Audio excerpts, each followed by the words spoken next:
છે. આજે આપણે એકાઉન્ટ સબ્જેક્ટ છે તેમાં પ્રકરણ નંબર 4 પુનર્ગઠન વિષયનો અભ્યાસ કરવાના છીએ. આજે છે સાવ સહેલું ચેપ્ટર છે.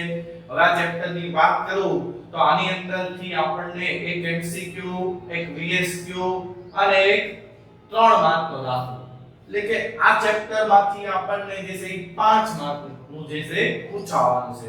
એની અંદર સૌથી વધુ આપણને લાભ ત્યાગના દાખલા પૂછાય છે અને જે છે ક્યારેક જ તે બાકીનો નિકાલ જે લાવવાનો હોય તેના વિશેના દાખલા આપણને આમ નોંધો પૂછાય છે. બાકી મોસ્ટ ઓફલી ટાઈમ આપણને લાભ અથવા ત્યાગના દાખલા પૂછાય છે.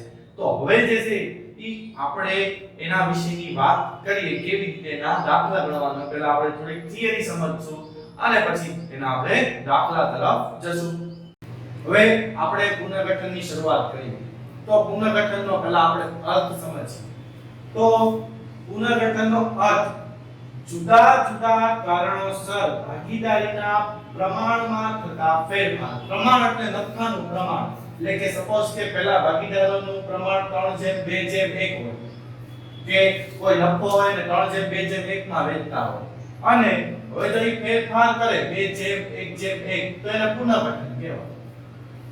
એટલે જુદા જુદા કારણોસર ભાગીદારીના પ્રમાણમાં થતા ફેરફારને આપણે પુનર્ગઠન કહીએ છીએ. હવે આ કારણો કયા?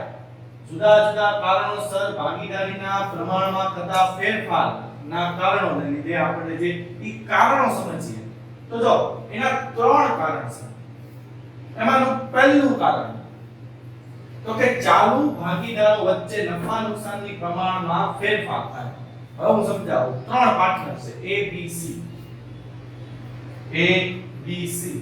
હવે A છે ને અત્યાર સુધી સંચાલન કરતો, પેઢીનું સંચાલન એ કરતો. ઓલા બે છે ને ખાલી પૈસા રોકેલા ઇન્વેસ્ટર હતા અને પાર્ટનર તો હતા પણ ઇન્વેસ્ટ આવતા નહીં. સંચાલન કોણ કરતું? એ. ત્યારે છે ને એ લોકોનું પ્રમાણ હતું 3:2:2. સમજો.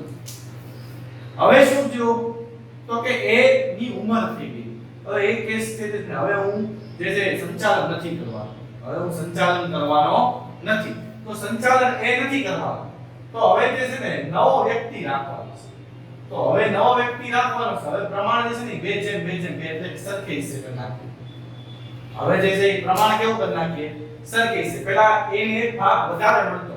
કેમ? કેમ કે A સંચાલન કરતો. સંચાલન કરવાનું એને તો ઈ એક ભાગ વધારે લેતો. હવે એ સંચાલન નથી કરવાનો તો ત્રણેય જે છે ને સરખે હિસ્સે નફો વેચશે. જે વધારાનો ભાગ હતો ને ઈ તો ખર્ચામાં ગણી લેશે, જેને ઈ મેનેજર તરીકે રાખશે કે ગમે એપોઇન્ટ કરશે MD તરીકે. તો ભાગીદારોની વચ્ચે નફા નુકસાનની પ્રમાણમાં ફેરફાર.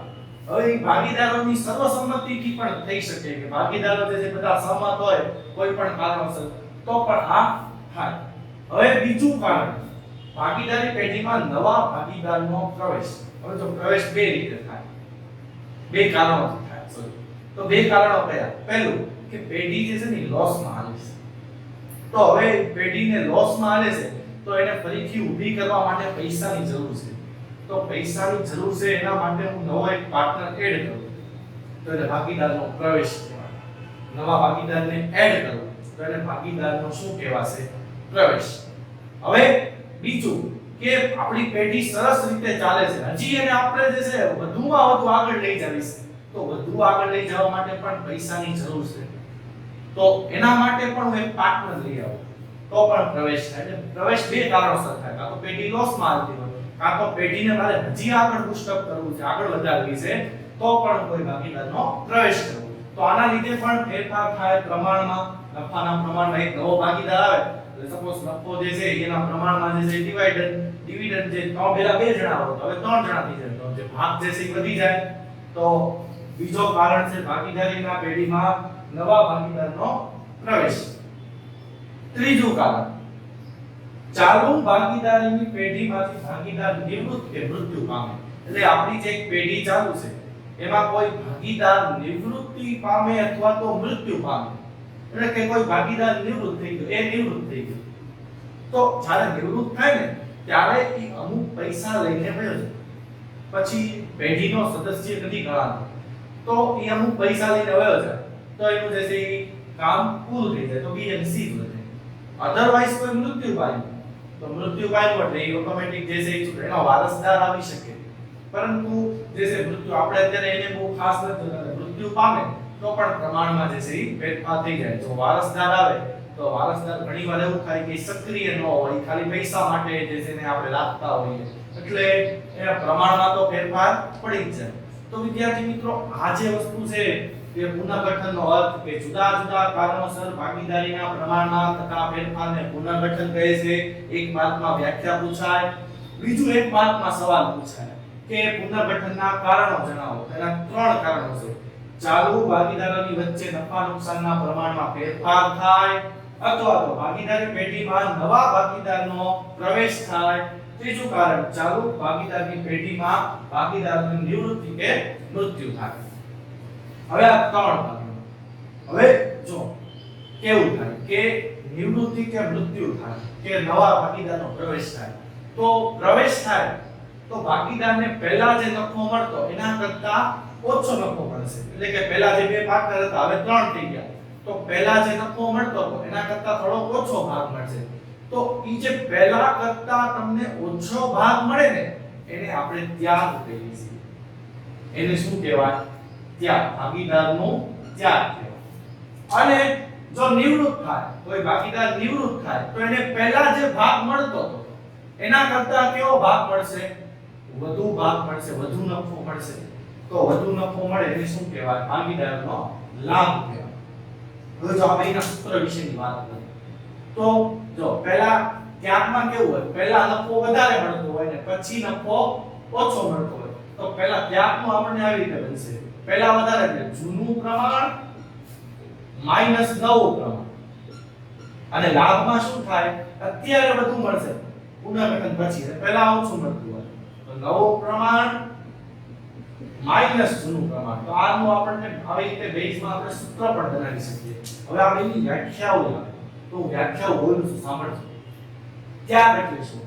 તો ભાગીદારોને પુનર્ગઠન પહેલા જે ભાગ મળતો હતો તેના કરતા પુનર્ગઠન પછી ઓછો ભાગ મળે તેને ભાગીદારનો ત્યાગ કહે છે. ફરીથી, ભાગીદારને પુનર્ગઠન પહેલા જે ભાગ મળતો હતો તેના કરતા પુનર્ગઠન પછી ઓછો ભાગ મળે એને ભાગીદારનો ત્યાગ કહેવાય.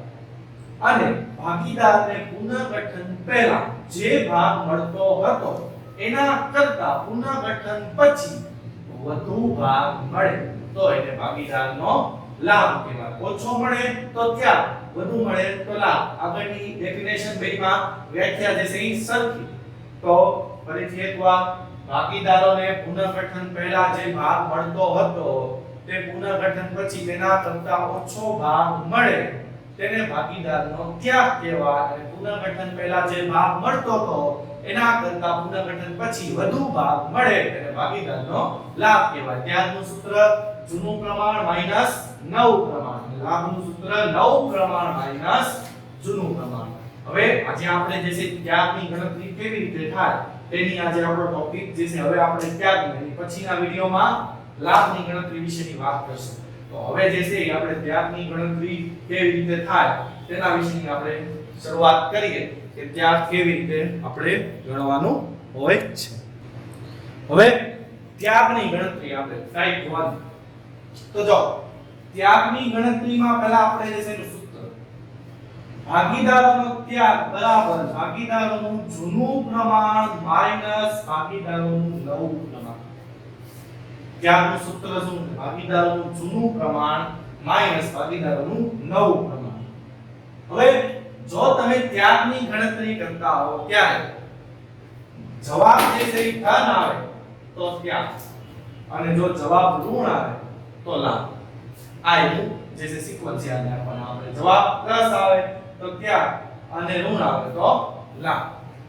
હવે એક રકમ છે, એ રકમને આધારે આપણે જે છે એ આખો દાખલો ગણશું. આપણે બે એક કરી પછી હજી એક દાખલાની પ્રેક્ટિસ કરશું. આપણે ટોટલ બે દાખલા ગણશું. તેમાંનો પહેલો દાખલો છે. જો ભાવેશ, વિપુલ અને હિરલ એક ભાગીદારી પેઢીના ભાગીદારો છે. તેઓનો નફો કે નુકસાન 2:2:1 ના પ્રમાણમાં વહેંચે છે બધા જ ભાગીદારો ભવિષ્યમાં નફા નુકસાનની વહેંચણીનું પ્રમાણ 3/2/1 કરવાનું નક્કી કર્યું તો ત્યારની ગણતરી કરો. તો જો આનામાંથી આપણે બે વસ્તુ લેવાની છે. પહેલું એનું જૂનું પ્રમાણ જે છે તેઓ નફો નુકસાન વહેંચતા અને જે ભવિષ્ય માટે કરે ને ભવિષ્ય માટે એને નવું કહેવાય. જે પ્રમાણ ભવિષ્ય માટે કર્યું હોય એનું નવું કહેવાય અને પહેલા જે આપેલું હોય એને આપણે જૂનું પ્રમાણ કહીશું અને જે ભવિષ્ય માટે હોય એને નવું પ્રમાણ કહીશું. તો હવે જે છે ને આપણે પહેલા એનું આ બધા પ્રમાણને વ્યવસ્થિત રીતે લખી નાખીએ. તો જો આપણે જે છે અહીંયા ત્રણેય ભાગીદારના નામ લખીએ. તો આ ત્રણેય ભાગીદારના આપણે નામ લખીએ. તો અહીંયા જે છે વિગતમાં આપણે અહીંયા ભાગીદારના નામમાં જે છે પહેલું આપણું નામ પહેલા આપણે અહીંયા જે છે ભાવેશ, વિપુલ અને હિરલ. હવે પહેલા જૂનું પ્રમાણ તો એનું જૂનું પ્રમાણ છે 2/2/1 અને નવું પ્રમાણ તો એનું નવું પ્રમાણ છે 3/2/1 આનું નવું પ્રમાણ. હવે સમજો વિદ્યાર્થી મિત્રો, હવે તમને હું આ જૂનો ભાગ લખું છું. જૂનો ભાગ એટલે કેવી રીતે લખવાનું? જો આ 2 1 તો લખવાનું, આ ત્રણેયનો ટોટલ કેટલો થાય? 2 ને 2 4 ને 1 5. આ ત્રણેયનો ટોટલ 5 થાય. એટલે આના છેદમાં 5, આના છેદમાં 5, આના છેદમાં 5. એવી રીતે નવો ભાગ તો જે છે 3 2 1 તો લખી નાખો. 3 ને 2 5 ને 1 6. 3 ના છેદમાં 6, 2 ના છેદમાં 6. કોઈએ હોશિયાર સંખ્યાઓનો વધારે પડતું કે અહીંયા 1 ના છેદમાં 2 લખી નાખો એવું નથી કરવાનું આપણે. હવે જે છે આપણે ત્યાગની ગણતરી કરી. તો હું જે છે ત્રીજા સ્ટેપમાં આપણા ત્યાગની ગણતરી કરીશ. તો પહેલા જે છે ને ત્યાગનું સૂત્ર લખવું પડે તમારે. તો ત્યાગ જે છે ભાગીદારનો ત્યાગ આપણે આખું લખીએ. ભાગીદારનો ત્યાગ બરાબર જૂનું પ્રમાણ માઈનસ નવું પ્રમાણ. તો પહેલા આપણે વાત કરીએ ભાવેશ. તો ભાવેશ નું જૂનું પ્રમાણ, જૂનો ભાગ કેટલો છે? 2/5 અને નવો ભાગ 3/6. હવે વિદ્યાર્થી મિત્રો ચોપડી ગુણાકાર કરવાનો છે. કેવી રીતે? તો કે 6 ગુણે 12, 5 તેરીને 15, 5 6 30. આ પહેલા આ બેનો પહેલા હંમેશા આમ જ કરવાનું, પછી આમ અને પછી આ. એટલે અહીંયા થઈ ગયું -3/30. કોઈને ઈચ્છા હોય કે -1/10 લખી શકે. આ લખો તો પણ ચાલે. હવે જવાબ કેવો આવ્યો છે? જો માઈનસમાં આવે તો આને લાભ કહેવાશે. માઈનસમાં આવે તો આને શું કહેવાશે? લાભ. આપણી માટે લાભ છે. પ્લસમાં આવ્યો તો ત્યાર. હવે પહેલા ભાગીદારનું પૂરું થઈ ગયું. હવે આપણે બીજા ભાગીદારને જોઈએ વિપુલ. તો વિપુલનું જૂનું પ્રમાણ 1/5. નવું પ્રમાણ વિપુલનું જૂનું પ્રમાણ 2/5. નવું પ્રમાણ 2/6. તો જો ચોપડી ગુણાકાર 6 2 12, 5 2 10, 6 5 30. એટલે 2/30. જો હવે અહીંયા 1/15 આવશે. હવે આ બધું નડે ક્યાં? ખબર છે તમે જ્યારે છેદ ઉડાડો ને બધા તો એ બધા જ્યારે તમારે ત્યાગનું પ્રમાણ ગોતવાનું આવશે ને ત્યારે તમને તકલીફ પડે. એના કરતા જે આપણે આ જવાબ રાખવાના બધાના છેદમાં 30 આવતા હોય. હવે આ જવાબ પ્લસમાં આવ્યો છે એટલે ત્યાગ કહેવાશે. આ જવાબ પ્લસમાં આવ્યો એટલે ત્યાગ કહેવાશે. હવે વિપુલનું મળી ગયો ત્યાગ. હવે હિરલ. તો હિરલમાં જૂનું પ્રમાણ 1/5, નવું પ્રમાણ 1/6. એટલે 6 એકા 6, 5 એકા 5, 6 પંચા 30. એટલે 1/30. તો આને પણ કેવો શું છું? ત્યાગ. હવે વિદ્યાર્થી મિત્રો આજે જવાબ આવે ને, આ જે જવાબ એનો તમે સરવાળો કરો તો 0 થઈ જાય. તો તમારો દાખલો છે ક્યારેક તમે જો આમાં કોઈ ભૂલ જ ન પડે, ડાયરેક્ટ જોઈને તમે કહી શકો કે જો 2 ને 3 લાવશે તો 3 ક્યાં હશે? સોરી 3 ત્યાગ છે તો 3 જે છે ને એ લાભ હશે એટલે તમને જે જવાબ ટેલી થઈ જાય સરવાળો કરો તો કોઈ પ્રશ્ન નથી તો જો વિદ્યાર્થી મિત્રો આખો ત્યાગનો દાખલો કમ્પ્લીટ જો તમને પેપરની અંદરમાં 3 માર્કની અંદર આ દાખલો પૂછાય તો આની અંદર કોઈ વસ્તુ અઘરી નથી આવતી પ્રમાણ કેવી રીતે લખવાના એ પણ મેં શીખવાડ્યું કે ભવિષ્ય માટે હોય તો એ નવું પ્રમાણ કહેવાય એની પહેલા જે છે એ જૂનું કહેવાય 2 2 4 1 એટલે 2/5 2/5 1/5 પછી 3 2 1 3/6 2/6 અને 1/6 તો આવી રીતે જે છે આખો દાખલો કમ્પ્લીટ કરી શકાય અને જે છે માઈનસ આવે તો લાભ અને પ્લસ આવે તો ત્યાગ આને પણ આપણે હાઈલાઈટ કરશું તમને જે છે એ આપણે રેડ બોર્ડ પર થી માસ્ટર છે એનાથી આપણે હાઈલાઈટ કરીએ તો આને તમારે આવી રીતે હાઈલાઈટ કરવાનું કે આ બેની ખાસ યાદ રાખવાનું છે તો આવી રીતે ત્યાગનો દાખલો ગણી શકાય જી એક આપણે આવો દાખલો ગણીએ જેમાં આપણે પ્રેક્ટિસ કરીએ કેવી રીતે થાય છે તે આપણે જોઈએ હવે આપણે બીજા દાખલામાં જોઈએ તો કોમલ કૃપા અને કરિશ્મા એક ભાગીદારી પેઢીના ભાગીદારો છે તેઓનું નફા નુકસાનનું પ્રમાણ 3:2 છે જે આપણને ઉપયોગી વસ્તુ આ અને પ્રમાણ વેચે છે બધા ભાગીદારોએ ભવિષ્યમાં એટલે જે છે એ નવું પ્રમાણ થઈ જાય ભવિષ્યમાં એટલે જે છે એ નવું પ્રમાણ થઈ જાય હવે તો અહીંયા જે છે એ આપણે 3:2 લખ્યું છે ભવિષ્યની માટે ત્યાં ખરેખર જે 5:3:2 અહીંયા જે છે 5:3:2 હવે આપણે જે છે આના આધારે ત્યાગની ગણતરી કરવાની છે તો જો પહેલા આપણે જે છે બેના પ્રમાણ લખશું ભાગીદારના નામ લખશું તો 3 નામ છે કોમલ કૃપા અને કરિશ્મા હવે એની અંદર જે છે જૂનું પ્રમાણ 3:2:1 અને નવું પ્રમાણ 5:3:2 હવે જૂનો ભાગ અને નવો ભાગ જૂનો ભાગ જોજો 3:2:1 તો લખવાના બધાનો ટોટલ કેટલો થાય 6 અહીંયા 6 અને 6 એની પછી નવો ભાગ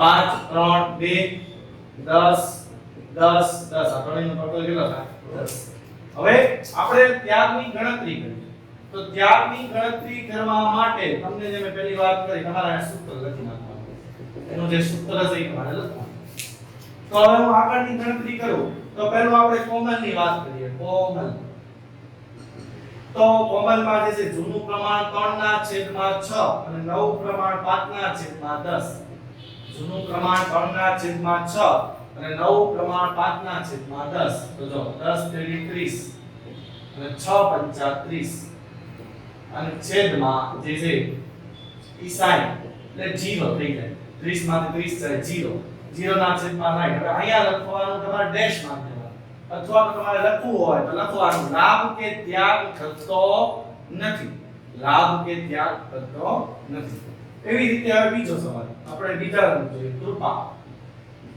તો કૃપામાં જૂનું પ્રમાણ જે છે એ 2/6 9 3/10 તો જો 10 દુ 20 6 તેરી 18 અને અહીંયા 60 એટલે 2/60 એટલે જવાબ પ્લસ માં આવ્યો તો ત્યાગની ગણતરી કરતા હોય જવાબ પ્લસ માં આવે અને ત્યાગ કહેવાય હવે ત્રીજું કરિશ્મા તો કરિશ્માની માં જૂનો પ્રમાણ 1/6 નવ પ્રમાણ 2/10 તો 10 એકા 10 6 દુ 12/60 હવે જે છે અહીંયા -2/60 તો -2/60 તો આપણે એને જે લખશું લાભ જ્યારે માઈનસ માં જવાબ આવે ગણતરી કરતી વખતે ત્યારે જવાબ આવશે લાભ તો આવી રીતે જે છે વિદ્યાર્થી મિત્રો લાભ ત્યાગની ગણતરીનો દાખલાઓ ગણાય હવે આના કયા દાખલા પ્રેક્ટિસ કરવાના છે તેના વિશે હું વાત કરું તો તમારે જે છે વિદ્યાર્થી મિત્રો આની અંદર જે છે આપણા સ્વાધ્યાયમાં પ્રશ્ન નંબર જે 8 છે એમાં દાખલા નંબર 4 5 6 અને 7 એટલે કે જે છે આપણે પ્રશ્ન નંબર 8 છે સ્વાધ્યાયમાં એમાં દાખલા નંબર જે છે એ આપણે 1 2 3 પ્રશ્ન નંબર 8 ની અંદર 1 2 3 નો આપણે અભ્યાસ કરવાનો છે અને ઉદાહરણ 1 2 3 એની તમારે જે છે પ્રેક્ટિસ કરવાની છે એટલે આ તમારી માટે પ્રેક્ટિસ માટેના હોમવર્ક માટેના દાખલા થયા પ્રશ્ન નંબર 8 ની અંદર અને ઉદાહરણ જે છે 1 2 3 તમે જે છે એટલા દાખલાની તમે પ્રેક્ટિસ કરશો તો તમને જે છે એ બધા જવાબ જે છે એ મળી જશે વિદ્યાર્થી મિત્રો આમાં જે છે પ્રશ્ન નંબર 8 નથી આની અંદર જે છે પ્રશ્ન નંબર 4 5 6 છે આપણા પાઠ્યપુસ્તકની અંદર જે છે એમાં પ્રશ્ન નંબર 4 5 6 છે પ્રશ્ન નંબર 8 જે છે અલગ છે તો પ્રશ્ન નંબર 4 5 6 અને ઉદાહરણ 1 2 3 નો તમારે આપણા પાઠ્યપુસ્તકમાંથી સ્વાધ્યાય 4 માંથી અભ્યાસ કરવાનો છે તો હવે આની પછીના વિડિયોની અંદર આપણે લાભની ગણતરી કરશું લાભ કેવી રીતે ગણતરી કરાય તેના વિશેની વાત કરશું થેન્ક યુ વિદ્યાર્થી મિત્રો